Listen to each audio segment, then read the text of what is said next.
Foi. Galera, quer dizer, Game of Thrones. Uma série de TV que é livro também. Nunca assisti Game of Thrones. Que passa no mesmo horário da Usurpadora. E Usurpadora é muito melhor, né? Paula Abrat. Eu não gosto de Game of Thrones. Sabe por quê? Porque não fala nada da verdade sobre o que foi o absolutismo monárquico. É a aula de hoje, galera. Meu nome é Gabriel Feitosa, estamos no Projeto X, né? Aquele que multiplica suas chances de aprovação. Galera, quando a gente termina o período medieval, a gente tem que entender que vamos ver uma centralização na figura de um indivíduo que ganha muito poder. O rei, o imperador, enfim, aquele que vai ser o grande monarca a partir do século XIII, XIV, XV. É o fenômeno que chamaremos de absolutismo monárquico.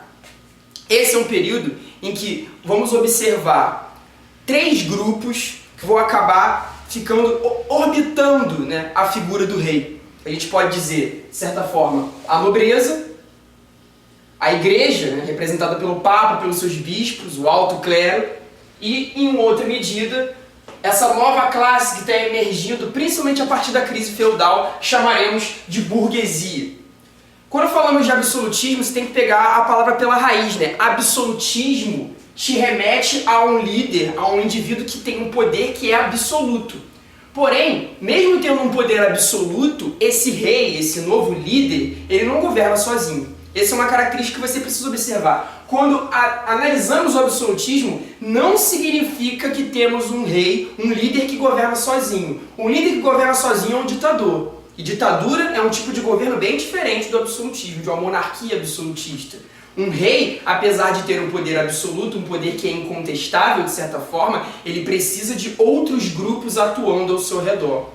Quando nós percebemos essa nobreza que vai ascender com poder central a partir do século XIV e ganhando essa alcunha de rei, o rei nada mais é, galera, do que aquele nobre que tem o maior número de vassalos, não é mesmo? Aquelas características que vemos no período medieval entre suzeranos e vassalos. No fim das contas, o rei é aquele que não é vassalo de ninguém e suzerano de todos. É aquele que estabelece essa relação de doação de terras, de auxílio e concílio com o resto da nobreza. Então ele precisa dessa nobreza ao seu lado. Ao passo que a gente percebe a crise do século XIV, a crise feudal, uma crise que vai acabar fazendo com que os feudos não consigam mais se autossustentar, que essa é uma característica do período feudal, né? Essa ideia da autossuficiência do feudo, que é uma característica bem contestável aí, principalmente os historiadores franceses vão contestar muito essa característica da autossuficiência, né? Como se o feudo fosse um organismo que pudesse se autossustentar infinitamente. Na verdade, isso é um pouco uma mitificação, né? A gente já percebe que um feudo necessita do outro para sobreviver.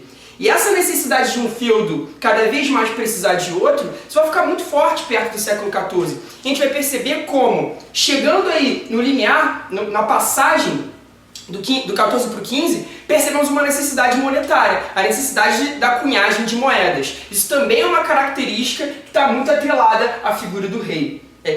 Uma série de monopólios, e um dos mais importantes, o monopólio da questão monetário, né, da questão da cunhagem de moedas, para que de fato essa nova sociedade, agora monetarizada, tenha no rei um elemento forte para bancar o seu Estado.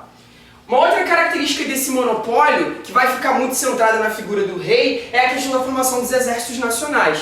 A gente vê que no período medieval, o rei depende muito da nobreza, principalmente, né, dos seus vassalos, para a defesa dos seus próprios feudos. Não existe a formação ainda de um exército nacional no período medieval, porque essa nobreza ela funciona quase como um grupo de mercenários, né? Eles são, de certa forma, contratados pelo rei para desempenhar alguma função específica. Agora não, galera. A partir da formação dos estados nacionais absolutistas, teremos a formação de um exército que representa aquele estado. A formação dos exércitos oficiais. Isso também é o que a gente pode chamar de monopólio da força por conta do rei. Quando passamos para a questão da justiça, a gente não vai ter ainda um poder tripartidário, a gente não vai ter a divisão dos três poderes, como você está vendo, vai ver, né, com o professor Wesley falando de Revolução Francesa, como vive no Iluminismo, né? Montesquieu é o cara que vai pensar na divisão dos três poderes, e isso só rola quando? No século XVIII, isso não rola no século XIV, no século XV. Então você tem que ver que a gente está falando de um momento anterior. em que, na verdade, o que Montesquieu chama de três poderes vão estar todos concentrados na figura do rei. Por isso ele acaba sendo um líder absolutista, um líder absoluto e o monopólio da sua justiça. O que a gente vai chamar mais à frente de poder judiciário é uma atribuição real. A questão da economia, da cobrança de impostos, também está muito ligada ao rei, né? A cobrança de impostos é uma atribuição real que muitas vezes o governo também vai atribuir a determinados membros da nobreza que formam o exército. Então, a partir do monopólio da força, ele também conquista o monopólio da cobrança de impostos, principalmente entre a baixa burguesia e o campesinato. Um problema muito sério que lá na frente vai ocasionar a Revolução Francesa, que você vai ver com o professor Luiz Marinho. Então você percebe, galera, que a gente está analisando aqui eventos, estruturas que estão interligadas. Ah, Gabriel, então significa que o liberté, égalité ou fraternité, essas ideias que a burguesia francesa quebra, elas estão sendo construídas nesse período? Perfeito, exatamente. Estamos olhando para a formação de uma estrutura política que lá no século XVIII, no final do século XVIII, início do século XIX, dará início à Idade Contemporânea. Isso aqui é o que os franceses vão chamar de Ancien Régime, o antigo regime monárquico. E esse nome, né, antigo regime, ele não existe aqui ainda, o nome antigo. Na verdade, os franceses vão cunhar esse termo durante a Revolução para dizer que isso aqui é o que precisa acabar, é o que precisa ser deixado para trás. Só que aqui é pura novidade, galera. É o must, é o top da economia política nesse período. Precisamos implementar um Estado em que o rei tenha a manipulação de todas as forças ao seu redor. Por fim, o rei ele também, a partir de decretos, pode promulgar as leis. A gente deve perceber, a ideia de Constituição não existe ainda aqui. A Constituição, mais uma vez, também é uma criação iluminista. O Montesquieu vai falar disso também, ao mesmo tempo que fala dos três poderes. Então a gente não vai ter um regime de leis em que todos tenham que seguir. Na verdade, o rei estabelece essas leis e seus súditos as seguem. A ideia de cidadania não existe no absolutismo monárquico ainda. O rei não pode ser considerado cidadão, porque na verdade está acima dos outros. Por que o rei está acima dos outros, galera? Ele é um indivíduo que está ligado diretamente à igreja, diretamente ao poder espiritual do Papa. A gente vai ver, ainda nessa aula de hoje, como o poder da igreja depende muito do poder real e vice-versa. Porque o rei só é rei a partir do momento que Deus o escolheu. A gente vai falar do Bossuet da teoria do direito divino. Ele só pode ser coroado quando o Papa coloca a coroa em sua cabeça, né? Como única exceção de um rei que foi coroado, não foi coroado pelo Papa, temos o Napoleão, né? O baixinho que roubou a coroa das mãos do Papa e se autocoroou. Mas tradicionalmente o rei ganha esse poder pelo Papa, ganha esse poder pela igreja, pelo poder espiritual da igreja. Então, além dele ter essa série de monopólios políticos e econômicos, ele também tem o apoio espiritual da igreja. E a igreja, galera, ela tem um papel fundamental. Quando eu digo igreja, estou falando da igreja católica, beleza? A gente ainda não está falando do surgimento das religiões protestantes. Elas vão aparecer a partir de 1517, né, a partir do iníciozinho do século XVI. A igreja católica é uma grande parceira do rei nesse período, né? E é uma relação que você vai perceber que uma mão lava a outra. Isso é muito importante. Ao passo que a igreja dá poder ao rei e convence a população desse poder real, a gente vai perceber o seguinte: o rei também dá poder à igreja, a partir de terras, a partir da própria legitimidade da igreja. Então perceba que o rei ele sai ganhando muito mais do que a igreja, né? Mas também temos uma relação de troca, onde os dois ganham. Por fim, galera, temos o nobre, esse indivíduo que existe desde o período medieval exercendo um poder local, né? A nobreza não deixa de existir, ela não vai ser aniquilada quando entramos na era moderna. O absolutismo monárquico não significa que essa nobreza acabou. Significa que ela vai, de certa forma, se modernizar e ter que se adaptar a esses novos tempos, a esses tempos modernos, sempre buscando também o apoio do rei. E a gente percebe que, de uma forma um pouco menos clássica, menos tradicional, a historiografia mais recente vem reinterpretando o papel da nobreza nesse período, né? Isso aí é um toque que eu dou especialmente para a galera do vestibular, né?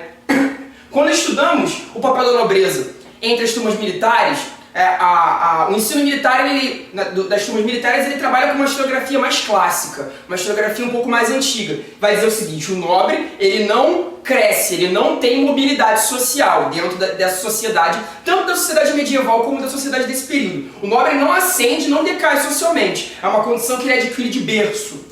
Porém, galera, a gente percebe que historiadores mais recentes vêm percebendo o seguinte: tipos de nobrezas diferentes. Que a gente vai chamar de nobreza de toga ou nobreza togada, né? Como tem o termo em alguns livros. A nobreza de toga, galera, lembre-se que toga é como um hobby, né? Como uma roupa um pouco mais ornamentada. É o que a gente pode chamar de nobreza aburguesada. É aquela nobreza que conseguiu a sua condição de nobre por meio da compra de títulos. Isso acontece no período medieval e vai acontecer durante esse período também. Ah, então quer dizer, Gabriel, que existe um cara que não necessariamente nasceu dentro de uma família de sangue azul, mas ele consegue essa condição por meio da compra? Sim, isso vai acontecer. A nobreza cortesã, vou deixar a provincial por último porque ela é mais tranquila. A nobreza cortesã, ela cai quase que no mesmo caso da nobreza de toga. O problema é que ela não conseguiu essa condição por meio da compra, ela já tem uma descendência natural. É aquela nobreza dos castelos.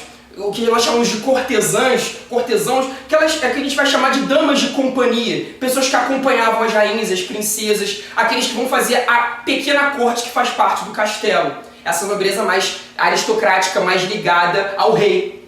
E por fim, galera, a nobreza provincial é a nobreza mais ligada ao período medieval, uma nobreza mais retrógrada, como a gente viu, né? Provincial, uma nobreza ligada a províncias, regiões rurais. Essa é a nobreza que vai começar a entrar em crise a partir do século XIV, século XV. É uma nobreza que vai, de certa forma, lidar com características muito arcaicas. E é ela que vai, de fato, perigar aí durante as revoluções burguesas.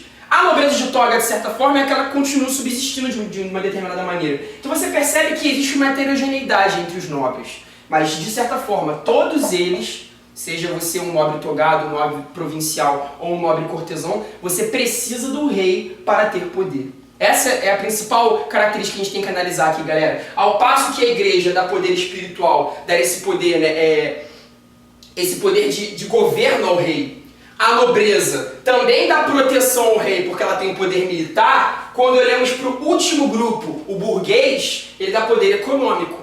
Século XV, galera, observe, é o século do poder monetário. Se você não tem dinheiro físico, se você não tem moeda, dificilmente você tem poder. Ah, então quer dizer que a terra ela acabou, né, nesse período, o poder por meio da terra não existe mais, Gabriel? Não, claro que sim. Tanto que a nobreza ainda é importante nesse período. A terra não acaba. Até hoje o latifúndio é importante no mundo, né? Principalmente aqui no Brasil. Só que a gente percebe que agora, além da terra, a gente tem uma questão das empresas, do capital, do que a gente vai chamar de dinheiro acumulado. Então, de certa forma, o burguês também precisa estar ao lado do rei, e o rei precisa muito da burguesia para governar.